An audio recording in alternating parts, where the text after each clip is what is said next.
தலைமையிலான கண்காணிப்பு குழுவினர் வந்து இன்றைக்கி முல்லை பெரியாறு அணையும் அதே பிரதான அணையும் பேபி அணையும் அதே போல் நீர் அளவு மற்றும் பராமரிப்பு தொடர்பாக இன்றைக்கி ஆய்வு மேற்கொண்டிருக்காங்க. இது வந்து 2வது முறையாக, ஏன்னா கடந்த மார்ச் மாதம் 22ஆம் தேதி வந்து ஃபஸ்ட்டு முறை பண்ணாங்க. இப்போ 2வது முறையாக இந்த ஆய்வை பண்ணியிருக்காங்க.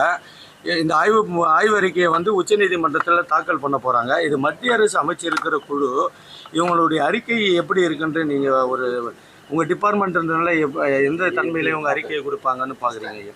யார் எப்படி கொடுத்தாலும் முல்லை பெரியாறு அணை பலமாக இருக்கிறது.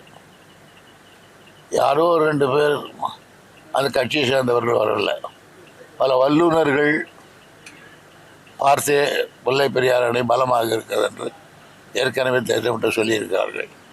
இவையெல்லாம் ஒரு நாடகம், அவ்வளோதான். அதே போல் நம்ம வேலூர் பாலாறில் பார்த்தீங்கன்னா ஃபுல்லாக வந்து இப்போ நம்ம ஜீவ நதியாக இருக்கிறது அதுதான். இப்போ பார்த்தீங்கன்னா ஃபுல்லாக வந்து கருவேல மரங்களால் சூழ்ந்துருக்கு. அது அகற்ற ஏதாவது தமிழக அரசு? பாலாறு மட்டுமல்ல, எல்லாறுகளிலும் அதுதான் குடிக்கொண்டிருக்கிறது. அதை அகற்றுவது என்பது மிகப்பெரிய பிரளயம். அதை பற்றி எடுக்கணும், கொண்டு போகணும். நிதி ஆதாரங்கள் போதுமானதாக இல்லை. இருந்தாலும் வேலூருக்கு இடப்பட்ட பகுதியை மரங்களை வெட்டி அதை அடுத்த இடத்தை சுத்தமாக்க வேண்டும் என்று அறிவுறுத்தியிருக்கிறேன். அதே போல் இப்போ பயஞ்ச மழை நீரில் வந்து பார்த்தீங்கன்னா ஃபுல்லாக கழிவு நீர், அதே போல் குப்பையும் அங்கே தரம் பிரிக்கிறதுனால ஃபுல்லாக வந்து துர்நாற்றமாக வீசுது. இப்போ பாலாறு அந்த பிரிட்ஜில் கடக்கும் போது பார்த்தீங்கன்னா அந்த ஸ்மெல்லே வந்து தாங்க முடியாத அளவுக்கு வருது. அதை சீரமைக்கிறதுக்கு ஏதாச்சும் நடவடிக்கை எடுக்க முடியும்? அங்கே என்ன பண்ணுறது, எல்லாருக்கும் குப்பைகளை கொண்டாந்து கொட்டிட்டு போகிறாங்க. அவங்களுக்கு அந்த கான்ஷியஸ் இருக்கணும். நாம் எங்கேருந்து அது பண்ணுறது, எப்போ கொண்டாந்து கொட்டுறாங்கன்னு தெரியாது, கொட்டிட்டு போயிடுறாங்க. ஆக ஊருக்கு கிடச்சவன் பிள்ளையார் கொண்டு பாண்டின்னு மாதிரி பாலாற்றில் கூட கொண்டு வராங்க. அது கான்ஷியஸ் இருக்கணும். அது கடுமையான சட்டம் இருந்ததுன்னா தண்டிக்கலாம்.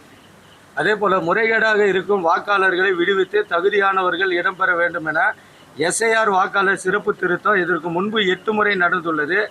எஸ்ஐஆர் என்றாலே திமுக வந்து அலறுது பதறுதுன்னு அதிமுக பொதுச் செயலாளர் எடப்பாடி பழனிசாமி இன்னைக்கு ஈவினிங் பேட்டி கொடுத்துருக்காரு. சார் பரவாயில்ல, பிஜேபிக்கு நல்லா வக்காலத்து வாங்கியிருக்கார். அவருடைய பலம், அவருடைய ஆசீர்வாதம் அவருக்கு கிடைக்கட்டும். இப்போ எஸ்ஐஆர் குறித்து திமுக வந்து இந்த அலறுது பதறுதுன்ற மாதிரி ஒரு வேர்டிங் யூஸ் பண்ணியிருக்காரு. அதறது பதறது இதெல்லாம் அவங்களுக்கு தெரிஞ்ச வார்த்தை.